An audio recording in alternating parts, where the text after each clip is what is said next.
స్వామి మన భక్తివన్కి చాలా మంది నిన్నటి నుంచి కొంచెం మెసేజ్ పెడుతున్నారు మన పేజెస్కి కానీ వీటికి కానీ. చిలుకూరు బాలాజీ టెంపుల్ స్వామివారి మీద ఈ దాడి అంటే మాట్లాడుకోవచ్చు కానీ వచ్చి దాడి చేయడం, ఇలా క్వశ్చన్ చేయడం, ఇదంతా చాలా మందికి నచ్చలేదు. ముఖ్యంగా సనాతన ధర్మాన్ని పాటించే వాళ్ళకి కానీ హిందువులకు కానీ చాలా మందికి నచ్చలేదు ఈ విషయం. దీనిపైన చాలామంది అడిగారు రాధా మనోహర్ దాస్ గారి అభిప్రాయం తీసుకోండి అని. సో మీరు మీ అభిప్రాయం ఒకసారి మన వీక్షకులకు చెప్పండి. ఖచ్చితంగా ఇది కలియుగం. పూర్వయుగాల్లో లాగా ఫిజికల్ వార్ లేదు, ఓన్లీ ఇంటలెక్చువల్ వార్, సైద్ధాంతిక పోరు ఉండాలి.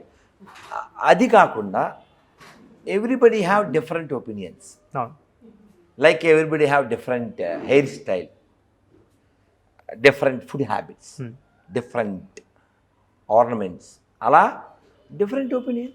కాబట్టి ఆయన ఒక అభిప్రాయాన్ని కలిగి ఉండి ఆయన కూడా ధర్మం విషయంలో ఎప్పటి నుంచో పోరాటం చేస్తున్నారు.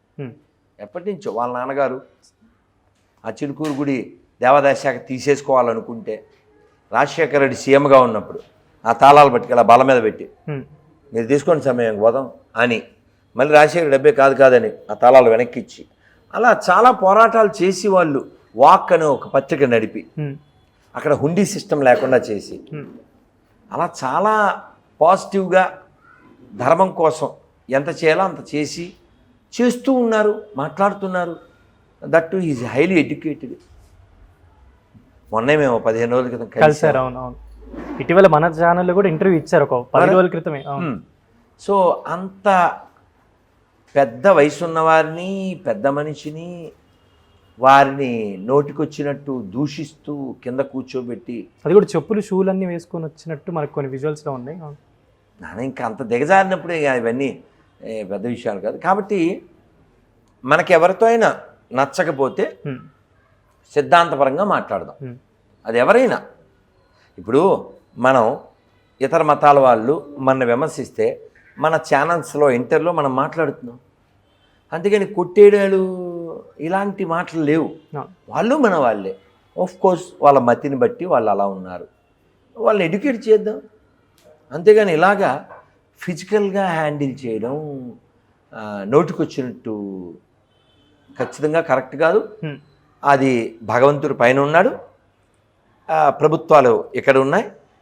సో కానీ అంటే ఇప్పుడు స్వామివారు ఎప్పటి నుంచో సేవలు చేస్తూ ఉన్నారు, సనాతన ధర్మం గురించి చెప్తూ ఉన్నాడు, ప్రతి ఒక్కరు కూడా మంచి చెప్తుంటారు. కానీ ఇంత చేసే ఆయన ఒక దాడి కానీ ఇలాంటివి జరిగినప్పుడు హిందూ సంఘాలు కానీ పెద్ద పెద్ద పీఠాధిపతులు కానీ ఎవరు కూడా ఎందుకు రియాక్ట్ అవ్వట్లేదని ఒక డౌట్ అయితే రైజ్ అవుతుంది నిన్నటి నుంచి. ఎందుకని ఎవరు కూడా స్పందించకపోవడం? అంటే ఒక హిందూ ధర్మంని పాటించే అతను, పైగా టెంపుల్లో ఇంత చరిత్ర కలిగిన వ్యక్తి మీద దాడి జరిగింది, రేపు అది మన మీద కూడా జరగచ్చు, ఇంకోళ్ళ మీద కూడా జరగచ్చు. ఎందుకని ఎవరు కూడా రియాక్ట్ అవ్వట్లేదు తొందరగా అనేది ఒక డౌట్. ఇక్కడ రియాక్ట్ వెంటనే ఇప్పుడు నేను అవుతున్నాను కదా. ఇప్పుడు నేను మొన్న దాడి జరిగిన వెంటనే నాకు ఫోన్లు వచ్చినాయి, అవును, వారితో కూడా మాట్లాడాను. వేరే ఫోన్లు వచ్చినాయి, మౌనంలో ఉండడం వల్ల తర్వాత మాట్లాడాను అనుకోండి. నిన్న ఆదివారం అవడం, చాలామంది వాళ్ళ ఆల్రెడీ ఆక్యుపైడ్ ప్రోగ్రామ్స్ ఉండొచ్చు, రియాక్ట్ అవ్వకపోవచ్చు. ఓకే, ఇప్పుడు నేను మాట్లాడుతున్నాను, అలా రేపు మీరే మొదటి వ్యక్తి అనుకుంటా మాట్లాడడం. అలా ఏం లేదు, ఇంకా మాట్లాడి ఉండొచ్చు. మేము అసలు వెళ్ళి కలవాలనే ప్లాన్లో ఉన్నాం, అందువలన అక్కడికే వెళ్దాం అనుకున్నాం, కుదరలేదు. మీ అందరికీ ఇవాళ మాట ఇవ్వడం సరే, ఇందులోనే మనం వ్యక్తం చేద్దాం, ఇంకా రేపన్నా వెళ్దామనే ప్లాన్లో ఉన్నాం. సో ఇదైతే మాత్రం ఖచ్చితంగా గర్హనీయం, ఖండనీయం, దండనీయం.